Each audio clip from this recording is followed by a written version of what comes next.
नमस्कार students, I hope आप घर पर बिल्कुल फाइन होंगे। आज हम अपनी एजुकेशन क्लासेज पर एडमंड स्पेंसर के बारे में पढ़ेंगे। Edmund Spenser he was born in 1552 in London. 1552 में लंदन में जन्म हुआ था और जॉन स्पेंसर के बेटे थे। जो इनके फादर लंकाशायर से बिलोंग करते थे। इनके फादर का नाम जॉन स्पेंसर और मदर एलिजाबेथ थी। इनके एक भाई और बहन थी। मतलब जॉन स्पेंसर के 3 बच्चे थे। सबसे एल्डेस्ट एडमंड स्पेंसर थे और जॉन जो उसके फादर के नाम पर ही इसके भाई का नाम रखा गया और सिस्टर का उसकी माँ के नाम पर ही नाम रखा गया। 1576 में इन्होंने एमए की डिग्री ली और ये प्लेटो की राइटिंग से बहुत ज्यादा इन्फ्लुएंस्ड थे। Latin poetry of ancient times इनसे भी बहुत ज्यादा इंटरेस्टेड थे इनमें और सबसे ज्यादा इंटरेस्टेड थे तो फाइनल आर्ट ऑफ वर्जिल से बहुत ज्यादा इंटरेस्टेड थे। अब इन्होंने जो major political works of Spenser के जो हैं, जो इन्होंने कार्य लिखे हैं पोइटिकल, सबसे पहला है द शेफर्ड्स कैलेंडर जो 1579 में पब्लिश हुआ। The Faerie Queene book 1st to 3rd जो 1st, 2nd, 3rd थी वो 1590 में पब्लिश हुई। The Complaints containing sundry small poems of the world's vanity 1591 में 1591 में इनकी ये बुक आई।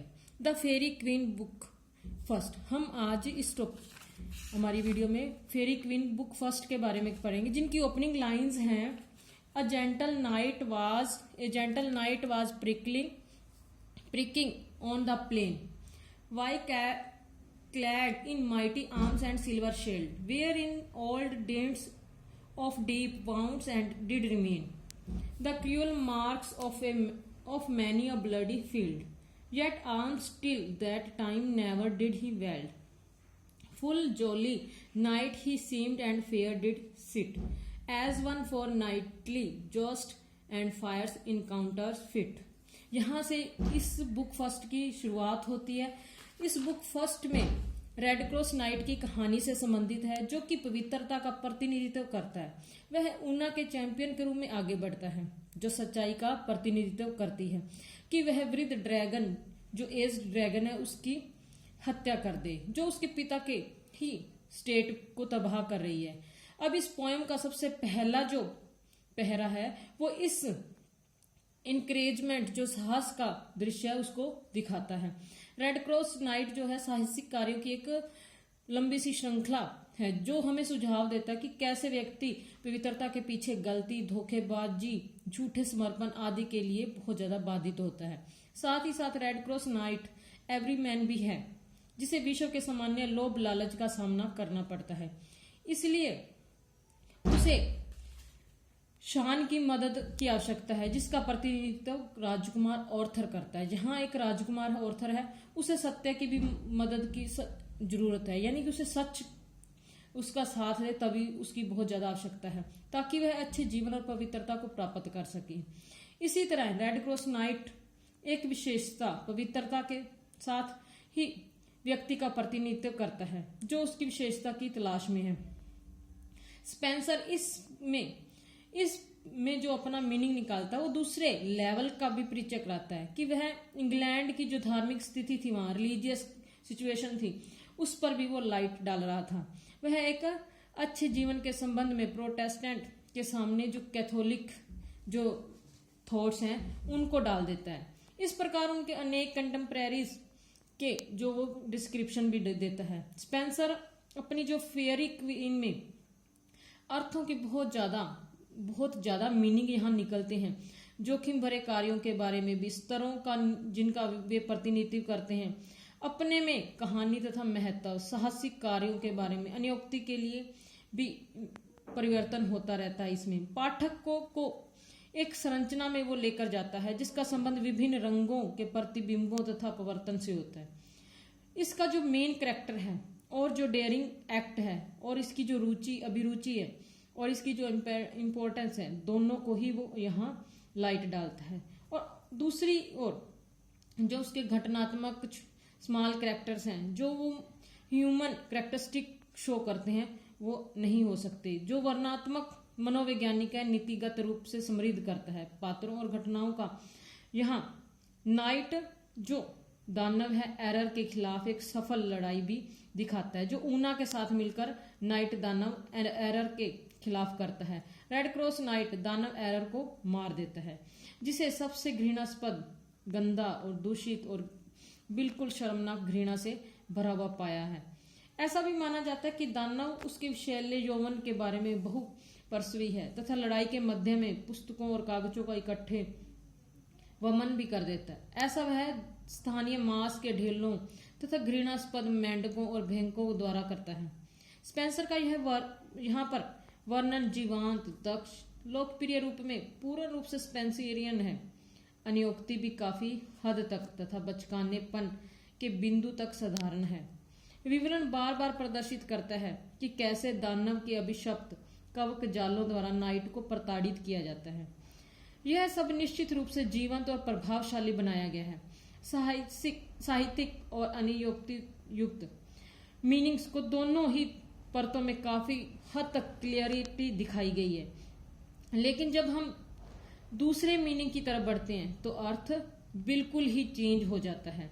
अब आगे वो क्या बताता है कि जो हमारे चरवाहे हैं उनकी पृष्ठभूमि, जो उनके जीवन के बारे में भी वो लाइट डालता है कि वो पैराडाइज लोस्ट जो है मिल्टन की समान तुलनाओं में से एक को बताती है। यहाँ पर रेड क्रॉस नाइट का एक नायक जो शैतानों के अभिशप्त मशरूमों के साथ लड़ता है, गडरिये में जो झिड़क देता है निर्दोष को, परंतु जो नाराजगी वाला है एक ज्यादा मानवीय विषय को लेकर आता है।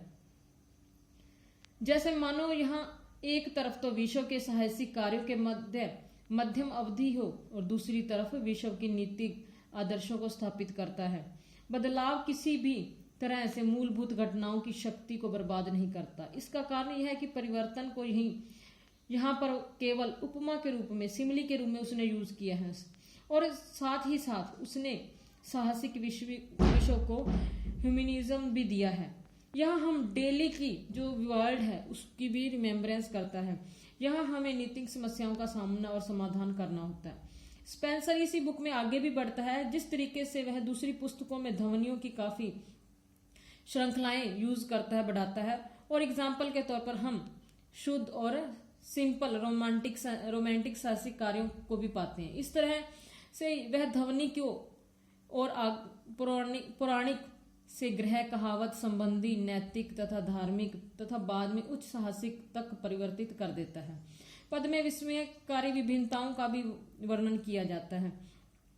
अब दानव जो राक्षस एरर, उसको मारने के बाद रेड क्रॉस नाइट का जल्दी ही अगली बार सामना प्रधान धोखेबाज आर्किमेगो से होता है। नाइट का यह गलत मार्गदर्शक वास्तव में छद्म भेष में कपटी और चालबाज है।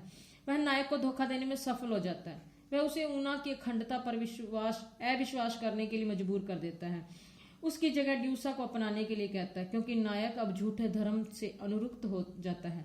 वह Sansfoy and Sansjoy नामक पेमन नाइट्स को पराजित करने में सफल हो जाता है, लेकिन क्योंकि अब वह झूठे धर्म से जुड़ा हुआ है और गेल्यूजियो नामक घमंडी दैत्य के चंगुल में आसानी से आ जाता है।